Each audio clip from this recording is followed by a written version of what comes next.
Hi, do you know what my thoughts for today? But first, some quick breaking news. Very interesting breaking news. Well, maybe it won't be breaking news by the time you see this because I'm recording this the day before you're seeing it.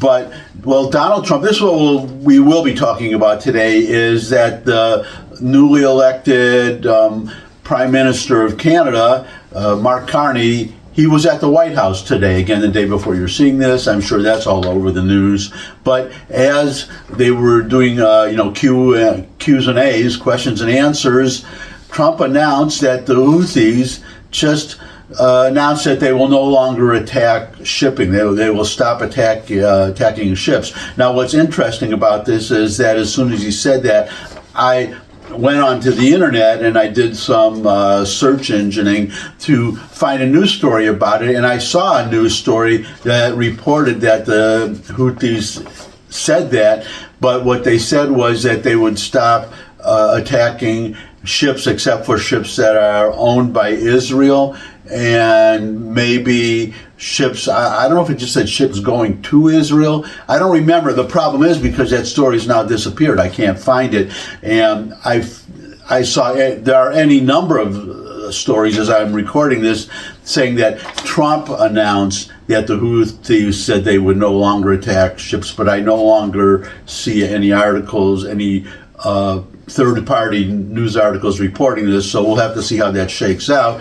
But if that, well, in case you're not aware, the United States and Israel just bombed the bejesus out of the Houthis, and actually this could be another thought that I reported earlier in Gaza, the Gazan civilian population is starting to demonstrate and being angry at Hamas for getting them into this fix that they're in for really no reason when you get right down to it, because all they're doing is bringing about the destruction of Gaza. Well, that's happening now. I just saw a news item that's happening in Yemen now, in the Houthi-controlled area, that the population is demonstrating because they're suffering all this damage, and again for no reason. They lob, they shoot, I think 79 ballistic missiles so far at Israel. They've all been intercepted except for one. That one got through and landed near the Tel Aviv airport. Nobody hurt or killed,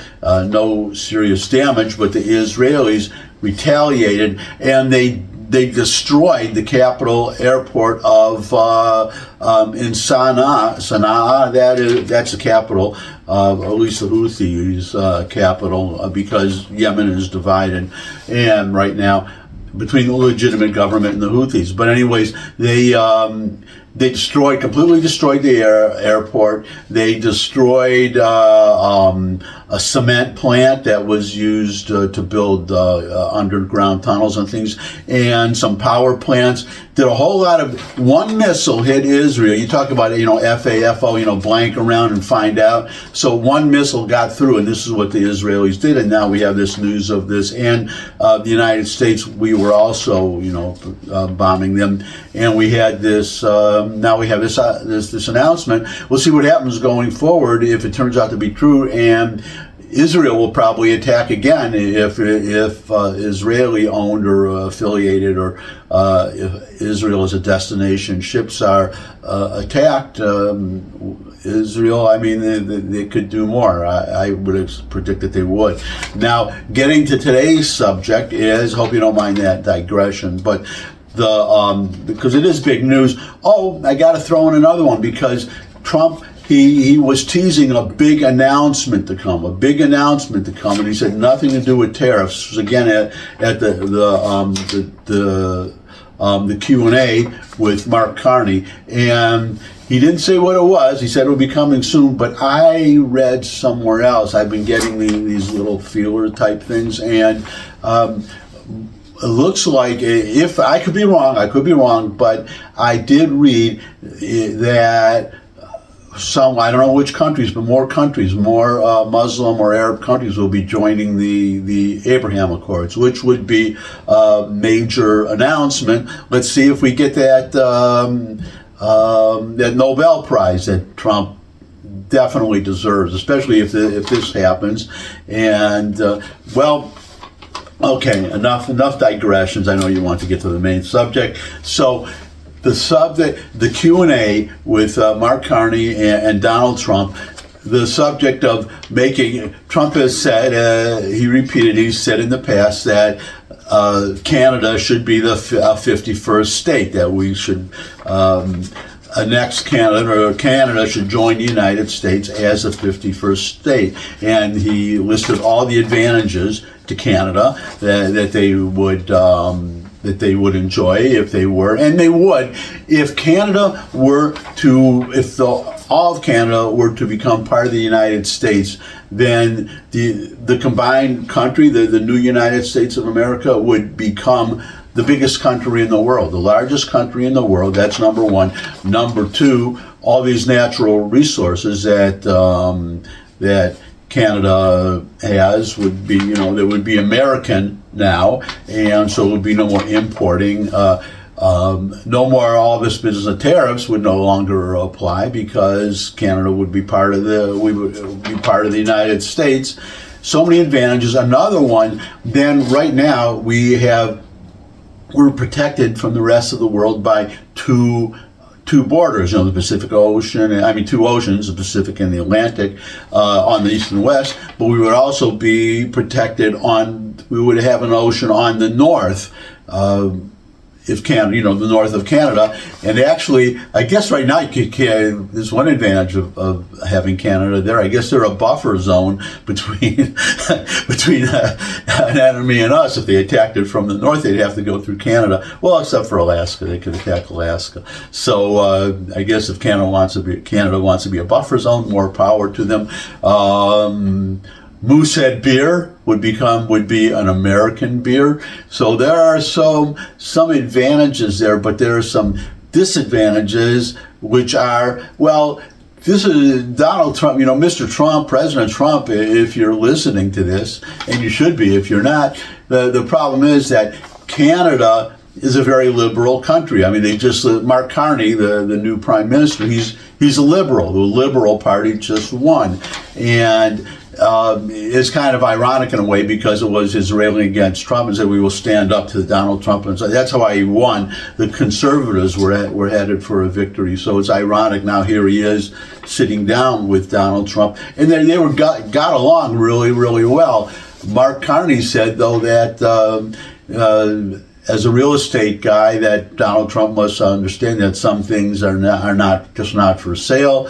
Canada, the Canadian people don't want to sell, but there's an exception. I will get to that in a moment. Trump said, well, never say never. But the problem is that if Canada became part of the United States, you're going to add a lot of, first of all, you'll have two senators that will almost certainly be liberal senators. So right now, the Republican majority is small. So you're going to have, I don't know if they would be join the Democrat Party, or they would be just independents, or just be whatever party, the Liberal Party, whatever they call themselves in Canada, but they would caucus with the Democrats. So he would be hurting himself in the Senate, and future Republican presidents also. Also, you're going to have a whole bunch of new U.S. representatives, and I would expect most of those to be Democrats, or at least liberals. Canada is a liberal country, so you're spiting yourself. You're hurting the Republican. You're hurting, in my opinion. I mean, if you support Trump and you want conservative governance, and you don't want liberals in charge again, if you don't want another Biden administration, if you don't want Mark Carney, never mind being Trump calls him Governor Carney, but how about a President Carney of the entire United States? So all those disadvantages, but there is one there might be more than one, but there is one province, one special province I want to talk about of Canada. We have states, they have provinces, and by the way, and we have governors, they have premiers. Okay, so you'll understand what I'm about to talk about. But there is one particular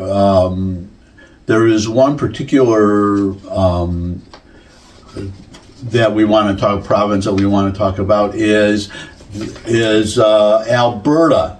Alberta is very conservative, and they are not happy with the Canadian government. They are conservative, and they are also on the border. They have a direct border with the United States. Let me put this map up, okay? So there you see, there's a map with the United States and Canada, and you see right there Alberta borders Montana. So it'd be very easy to incorporate them, just Alberta, not all of Canada, but just Alberta as a 51st state. That would be really good. And they have a lot. They have oil. They have a lot of natural resources just right there. In fact, that's one of their beefs that they have with the Canadian government. And now, what Carney just said, that Canada is not for sale, but what does Alberta say? Alberta seriously considering secession from Canada as Premier Danielle Smith promises referendum next year if citizens gather enough signatures. Alberta Premier Danielle Smith has announced that a referendum on the province's separation from Canada will be held next year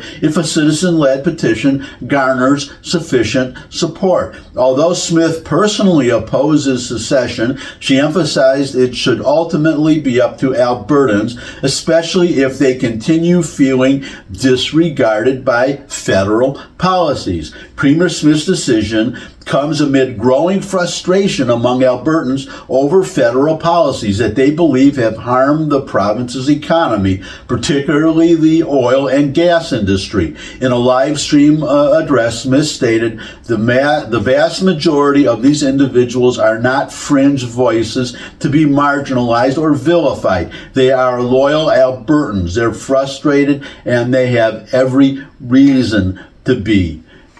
Now, I'm not familiar with Canadian law. I don't know how I know there were a long time ago, Quebec was always talking about seceding from Canada. I don't know how doable, how legal it is, but if you have all of Alberta signing this petition, I read about this earlier, by the way, Albertans. I won't dig up the article now, but these people that initiated that petition. It's very real. They did it, and a lot of them want to leave. So we'll have to see. And that is an offer that Donald Trump should accept. If Alberta alone wants to secede and join the United States, and if Alberta can secede and join the United States, definitely, yes, we should do it because, first of all, the oil and gas, and they may have other natural resources, but also is conservative. You would have, instead of being burdening the country with two more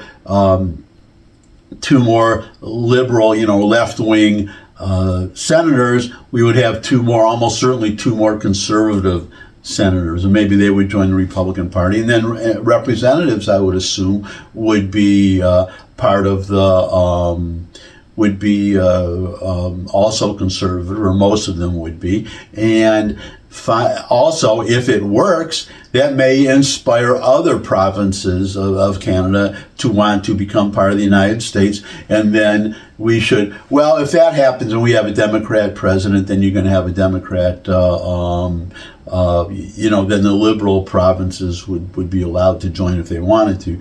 But so I don't know, might turn out to be a blessing in disguise that if we start with Alberta, that you might get more other liberal ones. But I would think Canada is so big, I don't really see the entire country being one state. I would, even if Canada wanted to become part of the United States, the whole country, I would imagine each of those provinces being separate states. So I don't know how the senators and representatives would shake out.